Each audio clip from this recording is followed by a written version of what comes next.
तुहिना जी।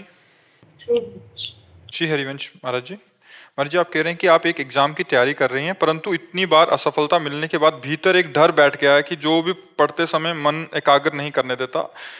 महाराज जी, इस डर को हटाने के लिए मैं क्या करूं? भगवान से प्रार्थना करो। 10 बार हार जाए तो क्या हम 11वीं बार हार ही जाएंगे? ऐसा नहीं है। इस बार हो सकता है मैं निकल जाऊं। अच्छी पढ़ाई पढ़ो और बिल्कुल प्रसन्न रहो। ये सबसे बड़ी कमी है जो हम निराश हो जाते हैं। किसी भी स्थिति में निराशा नहीं आनी चाहिए यार। मनुष्य जीवन में किसी भी स्थिति में निराशा नहीं आनी चाहिए। हम फेल हो जाएं, हम हार जाएं, हम घाटे में, हम विपत्ति में, ये सब बनी रहेगी क्या? भैया, रात नहीं रही तो दिन नहीं रहेगा। बड़े बड़ों के जीवन में एक समानता नहीं पाई गई।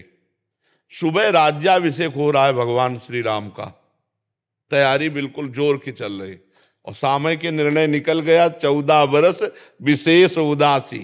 उदासी भाव से 14 वर्ष का वनवास। भगवान को, हम लोग इंसान हैं यार, कब क्या कैसी परिस्थिति आएगी वो बदलती रहेगी। आप कई बार मान लो परास्त हो चुके, हार चुके, फेल हो चुके या असफल हो चुके व्यापार में, किसी भी विषय पे, तो निराशा नहीं आनी चाहिए। उदास मत होइए, फिर एक नया जोश लाइए, फिर नई उमंग लाइए और हम उस पर विजय प्राप्त करेंगे। देखो, अगर उमंग छोड़ दें हम, तो अभी हम ऐसे हैं जैसे पुरानी बिल्डिंग की पूरी नींव गिर गई हो, पूरा मकान ढह जाए। अभी अभी इसी समय हमारे शरीर में भयंकर पीड़ा है। कितने कष्ट तुम्हें गिनावे, लेकिन हम उत्साह के एकमात्र भगवान का बल और उत्साह, हम हारे नहीं हैं। अभी भी हम नहीं हारे, तो हमारी दिनचर्या चल रही, 12 बजे रात्रि से दिनचर्या चल रही। अगर हम हार जाएं तो अभी बिस्तर पकड़ ले, अभी बिस्तर पकड़ ले। हारे नहीं, नहीं नहीं। ये शरीर रोगी हो सकता है, मैं रोगी नहीं हूं। ये शरीर में पीड़ा है, मेरे में पीड़ा नहीं। तो हम आपके साथ बैठे हुए प्रश्न उत्तर कर रहे, हमारी दिनचर्या चल रही। अगर आप हार जाएंगी तो देखो आपको विक्षेप पड़ने लगा, कि पढ़ते हुए विक्षेप कि यार आप फेल तो हो ही जाना है, या पता नहीं फिर फेल हो गए तो सब पढ़ाई लिखाई नहीं। अगर हम फिर भी फेल हो जाते तो फिर भी निराश नहीं होंगे। फिर मान लो पढ़ाई ही केवल जीवन थोड़ी है, और भी जीने के उद्देश्य हैं, और भी जीने के रास्ते हैं। केवल पढ़ाई, अगर हम पढ़ाई में नहीं सफल हो पाते हैं तो क्या हमारा जीवन ही बेकार हो जाएगा? बहुत विवेक से हमें जीना है। हमें समाज के लिए जीना है, परिवार के लिए जीना है। हमें और जीने के कई कारण हैं जीने का। क्यों यही नहीं कि हम फेल होते चले गए तो अब क्या करें, अब शरीर को नष्ट कर दें। बहुत से बच्चे ऐसे करते हैं, बहुत से किसान ऐसा कर लेते हैं, बहुत से व्यापारी ऐसा नहीं करना चाहिए। हमारे जीने के और भी कारण हैं। सबसे बड़ा कारण है भगवत प्राप्ति, और वो अगर इस मनुष्य शरीर में नहीं हुआ तो किसी योनि में नहीं होगी।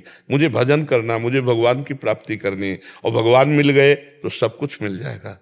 आप विचार करो, भगवान मिल, हमको एक बहुत बड़े विद्वान मिले काशी में। जब हम घाटों पे रहते थे वैराग्य से, तो उन्होंने कहा, स्वामी जी आप कितना पढ़े? उनका कक्षा 9, गांव के स्कूल के। उनका जीवन बेकार है, कम से कम व्याकरण तो पढ़ लीजिए। संस्कृत का एक होता है व्याकरण, जिसमें शास्त्रीय शब्दों का ज्ञान होता है। उनका हमारी आस्था नहीं रही, हमारी आस्था भजन और तपस्या में है। तो उनका क्या ज्ञान प्राप्त हो जाएगा भजन और तपस्या से बिना व्याकरण पढ़े? उनका, मुझे तो ऐसा विश्वास है कि वेदों का अर्थ भी आ जाएगा अगर तपस्या और भजन हो। क्योंकि तपस्या से क्या नहीं हो सकता, भजन से क्या नहीं हो सकता। तो उस समय तो हमारा जीवन ऐसा था, कोई मतलब ही नहीं था कि ज्ञान और प्रवचन और प्रश्नोत्तर, कोई सवाल ही नहीं था उस समय। तो एक केवल लक्ष्य था भगवत प्राप्त। लक्ष्य बना लिया तो आज आपका प्रश्न बाद में पूरा होगा, उत्तर पहले दिमाग हमारा तैयार कर लेता है।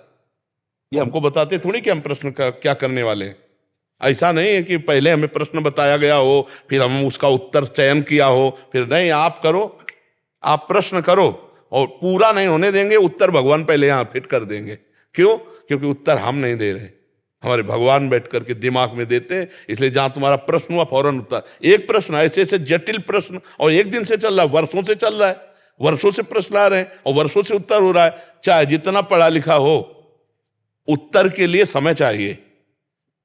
उत्तर के लिए समय चाहिए कि नहीं चाहिए? कि भाई ये एक विषय का उत्तर थोड़ी हो रहा है।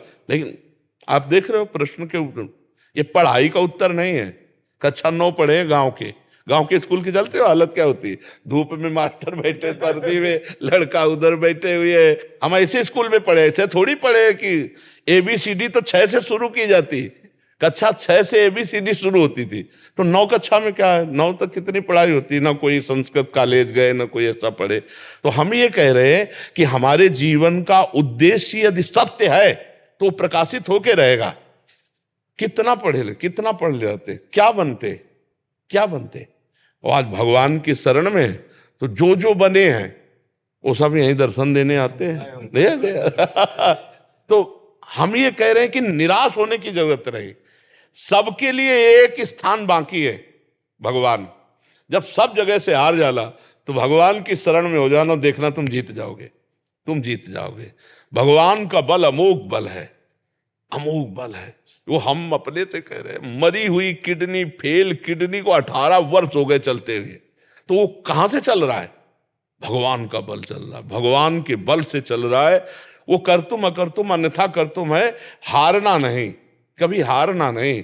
अंदर से भगवान से जुड़े रहो। इस बार नहीं तो इस बार जीतेंगे, निराश मत हो। और भगवान का बल नहीं होगा तो जीते हुए भी हारे हुए हो, और भगवान का बल है तो हारे हुए भी जीत जाओगे, पक्का समझो। जैसे युधिष्ठिर जी हार गए सब कुछ, लेकिन जीता कौन? सच्ची में युधिष्ठिर जीते, सिंहासन पर युधिष्ठिर जी बैठे। इसलिए धर्म से चलो, नाम जप करो और निराश मत हो। भगवान का भरोसा पक्का रखो। चाहे जिसका प्रश्न हो, संभल के रहो। अगर मन निगेटिव में ले गया तो डिप्रेशन में ले जाएगा, परीक्षा के तो बाद जाने दो। नकारात्मक सोच बढ़ती जाए तो डिप्रेशन में पहुंच जाओगे। इसलिए प्रसन्न रहना सीखो।